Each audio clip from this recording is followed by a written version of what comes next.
Un encuentro con su palabra, porque secase la hierba, marchitase la flor, mas la palabra de Dios permanece para siempre. Con ustedes, el doctor José Ricardo Arias Quintero.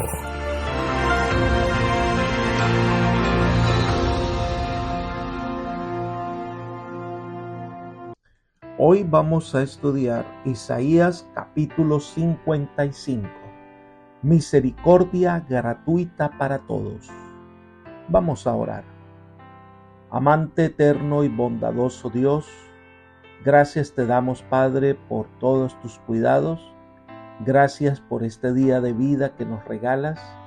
Permítenos hoy vivir conforme a tu santa y divina voluntad.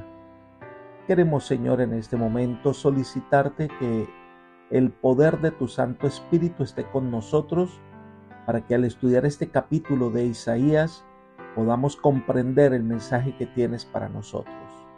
Gracias por tus bondades, gracias por tu amor y por tu misericordia. Lo pedimos todo en el nombre de Jesús. Amén. Desde el capítulo 54 hasta el 62 del libro de Isaías se describe el glorioso triunfo del Evangelio en toda la tierra. Se caracterizan por un tono de gozo sublime. Israel hasta el momento ha sido un pueblo estéril, improductivo por su rebelión contra Dios. Al irse tras los ídolos falsos y darle honor a dioses creados por los hombres, dejó de cumplir su objetivo de existencia y en vez de ser luz a las naciones, llegó a estar en tinieblas. Dios promete restaurar a Israel si éste cumple todas las condiciones del pacto y desea convertir a Israel en un instrumento para la conversión del mundo. Las profecías del capítulo 55 y 56, según algunos comentadores, constituyen quizás las últimas palabras de nuestro profeta en Babilonia. Es posible que Isaías haya emigrado a Jerusalén y que después haya vuelto temporalmente a Babilonia para promover la migración hacia Sión. En esta invitación no solo se incluye el pueblo de Israel, sino también a extranjeros que se han adherido a Jehová. Recordemos que el deseo del Señor es salvar a todos los hombres de la tierra. Cuando comenzamos a leer este capítulo nos encontramos con los versículos 1 y 2, que dice: Venid todos los sedientos, venid a las aguas, aunque no tengáis dinero, venid, comprad y comed. Venid, comprad sin dinero y sin pagar vino y leche. ¿Por qué gastáis el dinero en lo que no es pan y vuestro trabajo en lo que no se sacia? Oídme atentamente, comed de lo que se deleita vuestra alma con manjares. Esta es una invitación de parte de Dios a su pueblo y a todos los que deseen venir a saciar la sed del alma. Varios puntos. Número 1. Este es uno de los capítulos más hermosos de la Biblia por las invitaciones amorosas de Dios y lo que ellas significan e implican. Este capítulo contiene uno de los llamados más bondadosos de parte de Dios para que los hombres acepten su salvación. En segundo lugar, debemos tener presente que este llamado especial fue dirigido primariamente a los judíos. Ellos estaban en cautiverio. Su pueblo había sido destruido, pero Dios no se olvidó de su pueblo rebelde porque Dios los ama. Ahora les ofrece una bendición espiritual y una promesa de restauración. En tercer lugar, el ofrecimiento del Señor es para todos los seres humanos sin excepción, ya que Él procura la salvación de todos. Además, fuimos creados como seres que tienen un anhelo interior de Dios, que solo un encuentro con el Creador cada día podrá satisfacerla. Dios incita a todos los hombres a que participen gratuitamente de su gracia.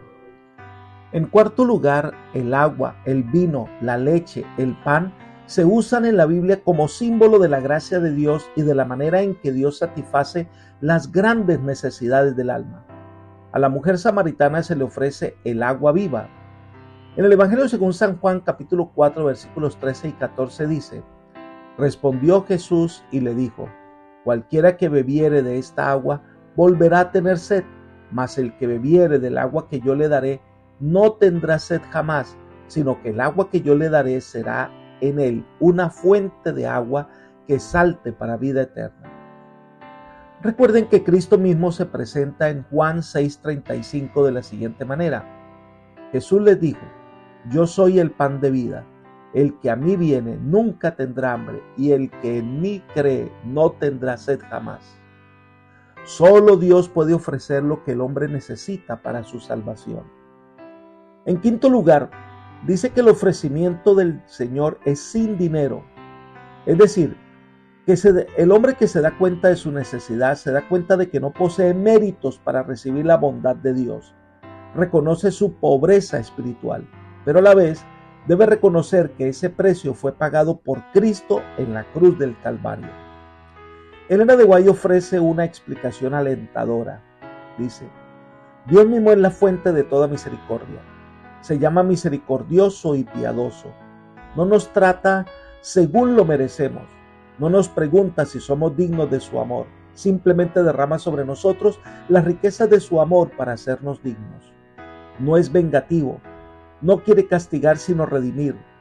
Aún la severidad que se ve en sus providencias se manifiesta para salvar a los descarriados. Ansía intensamente aliviar los pesares del hombre y ungir sus heridas con su bálsamo. Es verdad que de ningún modo tendrá por inocente al malvado, pero quiere quitarle su culpabilidad. Discurso Maestro de Jesucristo, página 23. En este lugar, entonces dice: venid y comprad. En el Apocalipsis hay la misma invitación. En el capítulo 22, versículo 17 dice: y el espíritu y la esposa dicen: ven. Y el que oye diga: ven. El que tiene sed, venga. Y el que quiera, tome del agua de la vida gratuitamente. Dios hace el ofrecimiento, pero el hombre debe aceptarlo. Y el hombre debe decidir tomarlo. Como ocurre con el alimento material, nadie puede comer por nosotros, nadie puede beber agua por nosotros. Es un asunto personal. La gracia de Dios es gratuita, pero no significa que no costó nada. Además, el que quiere acceder a esa gracia debe tomar una decisión individual que lo lleve a renunciar a lo que no satisface, a lo que te ahoga, para aceptar la gracia divina. Dios te da todo a cambio de tu vida. En séptimo lugar, entonces viene la pregunta: ¿por qué gastáis el dinero en lo que no es pan y en lo que no sacia? El hombre busca diversiones, el hombre busca riquezas, pero nada de eso lo satisface. Invierte en lo que no tiene valor. El negocio que le ofrece el Señor es: deja lo que no sirve y acepta el manjar de la vida y la salvación. Elena de White sigue diciendo: muchos están buscando vanamente la felicidad en las diversiones mundanas. Están anhelando algo que no tendrán. Gastan su dinero en lo que no es pan y su trabajo en lo que no es hartura. El alma hambrienta y sedienta continuará con hambre y sed por tanto tiempo como participe de estos placeres que no satisfacen. Ojalá que cada una de estas personas escuche la voz de Jesús. El que tiene sed, venga. Los que beben del agua viva no tendrán más sed de placeres frívolos y de diversiones excitantes. Cristo, la fuente de la vida, es también la fuente de la paz y la felicidad. Libro del Evangelismo, página 197. La única manera en que podemos experimentar la verdadera paz y podemos experimentar completa satisfacción es al lado del Creador. Sigamos estudiando este capítulo 55 de Isaías en la sección que va del versículo 3 hasta el 5. El Señor apela al pacto que hizo con la casa de David. Leamos el versículo 3. Inclinad vuestro oído y venid a mí, escuchad y vivirá vuestra alma. Haré con vosotros un pacto eterno, las misericordias firmes a David. Aquí hay unos verbos interesantes: inclinad, oíd, venir y vivirás. La única manera en que las gracias salvadoras de Dios pueden ser aplicadas a nuestra vida es que queramos oír, prestar atención a la invitación del Señor y entonces aceptemos su llamado, y la gracia de Dios será sobre nosotros y la vida eterna será una realidad. Recuerden que Dios no obliga, sino que llama. Él quiere invitarnos a hacer un pacto eterno, un nuevo pacto, en el que quiere escribir las leyes en nuestro corazón, en el que desea que sus hijos vivan a su lado por siempre. Pero la parte nuestra es entrega, obediencia y fidelidad. Este pacto nuevo es un pacto eterno porque incluye todas las promesas hechas a los profetas. Pero estos pactos son condicionales, es decir, cada uno tiene que cumplir su parte. Dios promete una bendición, a cambio espera obediencia y fidelidad. Cuando alguien incumple el pacto, la otra parte no está obligada a cumplirla. Ahora, esto incluye el pacto que Dios hizo con la casa de David. Vayamos a Salmos capítulo 89, versículos 3 y 4. Dice: hice pacto con mi escogido, juré a David mi siervo diciendo: para siempre confirmaré tu descendencia y edificaré tu trono por todas las generaciones. Lo primero que debemos recordar es que David fue un gran pecador, pero se arrepintió sincera y completamente y en consecuencia recibió la misericordia divina. Esta bondad de Dios está disponible para todos nosotros. Ahora, esta promesa hecha a David se cumplió en Cristo. Hechos capítulo 13, versículo 34. Y en cuanto a que lo levantó de los muertos para nunca más volver a corrupción, lo dijo así: os daré las misericordias fieles de David. La resurrección de Cristo es la garantía de vida eterna, pero también asegura que un descendiente de David permanecerá en el trono por la eternidad. Pero en Isaías capítulo 55 versículos 4 y 5 leemos lo siguiente: he aquí que yo lo di por testigo a los pueblos, por jefe y por maestro a las naciones. He aquí llamarás a gente que no conociste, y gente que no te conocieron correrán a ti por causa de Jehová tu Dios y del Santo de Israel que te ha honrado. David se convierte en un símbolo de Cristo. Dios establece a Israel y el reino de David para que sea testigo a las naciones. Cristo establece su reino eterno para salvar a todos los habitantes de la tierra. Dios desea que su pueblo acepte su llamado y sea un canal de salvación a los demás. Del mismo modo quiere actuar hoy con nosotros. Este evangelio debe llegar a todas las personas, las conozcamos o no. Recuerden que Dios es Dios para todos los habitantes de la tierra y a todos quiere salvar. Entonces, al parecer, Isaías se une a la apelación que el Señor hace al pueblo de Israel. Y en los versículos 6 y 7 del capítulo 55 de Isaías, al parecer son un llamado del profeta. Leamos el versículo 6. Buscad a Jehová mientras pueda ser hallado, llamadle en tanto que está cercano. Israel estaba en exilio porque no había querido obedecer la voluntad de Dios. Por eso Dios vez tras vez les invitó a que le buscaran. Vayamos a Deuteronomio capítulo 4 versículo 29. Pero si desde allí buscas a Jehová tu Dios, lo hallarás, si lo buscas de todo tu corazón y de toda tu alma.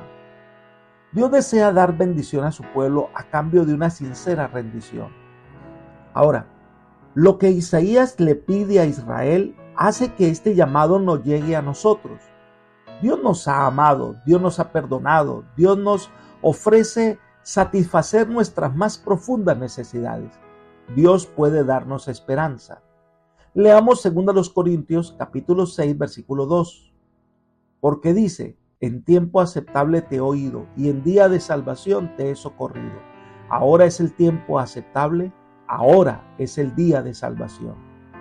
Entonces elijamos el camino del Señor, elijamos amarlo, pero dice que esta búsqueda es ahora en tanto que está cercano. Estas palabras nos muestran que Dios nunca abandona a sus hijos. Deuteronomio capítulo 4 versículo 7 dice: porque ¿qué nación hay grande que tenga dioses tan cercanos a ellos como lo está Jehová nuestro Dios en todo cuanto le pedimos? Dios nunca le dio carta de divorcio a Israel. Fue Israel el que se alejó de Dios. Pero Dios siempre los ama. Pero también es una afirmación que llegará un momento en que nos hemos alejado tanto, nos hemos retirado tanto, que no lo buscaremos, ni lo llamaremos, ni lo encontraremos. Es decir, puede haber un momento en que será tarde. Y esto puede ocurrir de dos maneras. Uno, puede ocurrir por el endurecimiento del corazón. Nos hemos alejado tanto de Dios que ya hemos apagado la voz del Espíritu en nuestra vida. Y otro puede ser que el tiempo de gracia pues termine. Pero ahora es el tiempo de responder a su llamado. Hoy podemos alcanzar la salvación que se nos ofrece. Pero la apelación de Isaías capítulo 55 continúa en el versículo 7. Dice: deje el impío su camino y el hombre inicuo sus pensamientos, y vuélvase a Jehová, el cual tendrá de él misericordia, el Dios nuestro, el cual será amplio en perdonar. Ese llamado que hace Isaías, y es un llamado que implica un abandono del pecado, un abandono de los malos caminos, un abandono de una vida de maldad. Elena de White nos ofrece un consejo muy importante que debiéramos prestarle atención. Ella dice: no escuches al enemigo cuando te sugiere que te mantengas alejado de Cristo hasta que hayas mejorado, hasta que seas bastante bueno para llegarte a Dios. Si aguardas hasta entonces, no te acercarás nunca a Él. Cuando Satanás te señale tus vestiduras inmundas, repite la promesa del Salvador: al que a mí viene, no le echo fuera. Di al enemigo que la sangre de Cristo te limpia de todo pecado. Haz tuya la oración de David: purifícame con hisopo y seré limpio. Lávame y seré emblanquecido más que la nieve. Libro Profetas y Reyes, página 236. Dios promete perdón, Dios promete restauración, Dios puede hacerlo, pero debemos permitirle a Él obrar en nuestra vida. Entonces viene la respuesta de Dios en Isaías capítulo 55, los versículos 8 y 9. Dice: porque mis pensamientos no son vuestros pensamientos, ni vuestros caminos mis caminos, dice Jehová. Como son más altos los cielos que la tierra, así son mis caminos más altos que vuestros caminos, y mis pensamientos más que vuestros pensamientos. Cuán limitada es la comprensión del hombre sobre la inmensurable bondad y la misericordia de Dios y el infinito propósito que el Señor tiene para personas que son salvadas por la gracia divina. Con demasiada frecuencia los pensamientos del hombre están teñidos de amargura e indiferencia, pero los de Dios siempre son de tierna misericordia y gracia perdonadora. Cuán diferentes como los hombres vemos las cosas en comparación como Dios las ve. El hombre piensa en el tiempo y Dios en la eternidad. El hombre piensa en sí mismo y Dios en los seres creados por su mano. El hombre piensa en lo que puede obtener, mientras que Dios piensa en lo que puede dar. Hay una diferencia cuando se trata de ver la situación de las personas. Nos parece imposible ver el cambio en alguien, nos parece imposible la situación de alguno, pero es que los caminos de Dios son diferentes. Los caminos de Dios son caminos de victoria. Dios puede obrar incluso de una manera tan poderosa que nos sorprenda su amor y su poder al obrar en favor de la salvación de algunas personas. El hombre tiene un pensamiento temporal, de la hora, del hoy. Dios piensa en la eternidad. ¿Alcanzarás tú el rastro de Dios? ¿Llegarás tú a la perfección del Todopoderoso? Es imposible para las mentes finitas de los hombres comprender plenamente el carácter o las obras del infinito. Aún para el intelecto más aguzado, para la mente más poderosa y altamente educada, este ser santo debe permanecer siempre vestido de misterio. Palabras de Elena de White en Joya de los Testimonios, tomo 2, página 303. Por eso Dios requiere fe, confianza en sus promesas, porque Dios lo puede todo, lo sabe todo y lo hace posible todo. Entonces complementa todas estas afirmaciones describiendo el poder de la palabra de Dios, versículos 10 y 11. Porque como desciende de los cielos la lluvia y la nieve y no vuelve allá, sino que riega la tierra y la hace germinar y producir, y da semilla al que siembra y pan al que come, así será mi palabra que sale de mi boca. No volverá a mi vacío, sino que hará lo que yo quiero y será prosperada en aquello por lo cual la envié. Varias cosas interesantes. Número 1. Por la palabra de Dios fueron creados los cielos y la tierra. Su palabra cumple su voluntad, ejecuta su intención. En segundo lugar, Compara el proceso natural del cultivo y la cosecha con la obra de la palabra de Dios. Dios es que tiene el control tanto de la semilla como de los elementos naturales para hacer crecer la planta. De la misma manera, la palabra de Dios tiene poder para crear, para impartir energía, para juzgar y condenar, para levantar al hombre del sepulcro y para sanar y redimir. Esta palabra de Dios no vuelve vacía, sus promesas no son en vano. Una vez se pronuncia, se hace efectiva. En cuarto lugar, Dios nos ha dado la labor de discernir la palabra de Dios que tiene poder para transformar y dar vida. Nuestro deber es impartirla para que el milagro de la transformación ocurra. Ruego, dice Elena de White, lo siguiente: ruego a los heraldos del Evangelio de Cristo que no se desanimen nunca, que nunca consideran al pecador más empedernido como fuera del alcance de la gracia de Dios. Uno que a nuestro parecer sea un caso desesperado puede aceptar la verdad por amor a ella. Aquel que torna los corazones de los hombres como se desvían las aguas puede atraer a Cristo al alma más egoísta y empedernida en el pecado. ¿Hay algo demasiado difícil para Dios? Mi palabra, declaró él, que sale de mi boca no volverá a mí vacía, y antes que yo quiera, cumplirá y será prosperada en aquello para que la envíe. Libro Obreros Evangélicos, página 282. Dios desea salvar y utiliza todo el poder de su gracia para atraernos a Él. Y termina este tremendo capítulo 55 de Isaías con palabras de consuelo y esperanza para sus hijos. En los versículos 12 y 13 dice: porque con alegría saldréis y con paz regresaréis.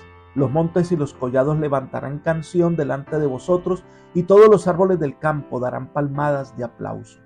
En lugar de la zarza crecerá ciprés, y en lugar de la ortiga crecerá rayán, y será a Jehová por nombre, por señal eterna que nunca será borrada. Aquí hay varios elementos que vamos a considerar. Número 1, Dios le promete que van a salir de Babilonia cantando con alegría y volverán a su tierra en paz. Número 2, uno de los temas favoritos de Isaías es el desierto, que se convertirá en bosque lleno de árboles y flores. En otras palabras, Dios traerá prosperidad a su pueblo. Número 3, además, la Biblia presenta a los fieles hijos de Dios como árboles cuyas raíces están firmes, y a los impíos se los presenta como un símbolo de cardos y espinos o como la cizaña. Y también este texto representa a los predicadores que van al desierto entre cardos y espinos y proclaman la palabra de Dios, y donde antes no había esperanza, florece salvación, y donde antes solo había muerte, florece la vida que Dios da. Por eso el Señor dice: bienaventurados los pacificadores. La paz de Cristo nace de la verdad, está en armonía con Dios. El mundo está en enemistad con la ley de Dios, los pecadores están en enemistad con su Hacedor, y como resultado están en enemistad unos con otros. Pero el salmista declara: mucha paz tienen los que aman tu ley, y no hay en ellos tropiezo. Elena de White dice: los hombres no pueden fabricar la paz. Los planes humanos para la purificación y elevación de los individuos o de la sociedad no lograrán la paz porque no alcanzan al corazón. El único poder que puede crear o perpetuar la paz verdadera es la gracia de Cristo. Cuando ésta es implantada en el corazón, desalojará las malas pasiones que causan luchas, disensiones. En lugar de la zarza, crecerá haya, y en lugar de la ortiga, crecerá rayán. Y el desierto de la vida se gozará y florecerá como la rosa. Libro El deseo de todas las gentes, página 270. Dios quiere hacer su obra de transformación en los seres humanos, pero Él nos ha llamado para que seamos instrumentos a través de los cuales la gracia de Cristo llegue a otros. Apreciado amigos y hermanos, la palabra de Dios llega hoy a tu vida con un llamado especial. Dios puede transformar el desierto en un hermoso jardín de paz. Él puede transformar tu existencia, puede perdonarte y reemplazar la culpabilidad que hay en tu corazón por paz, seguridad, salvación, un corazón lleno de sosiego y esperanza.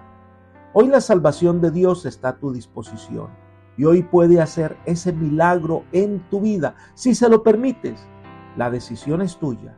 Por eso la invitación es: ven a Jesús y experimentarás la salvación. Que el Señor te conceda su bendición. Es mi oración por ti. Amén.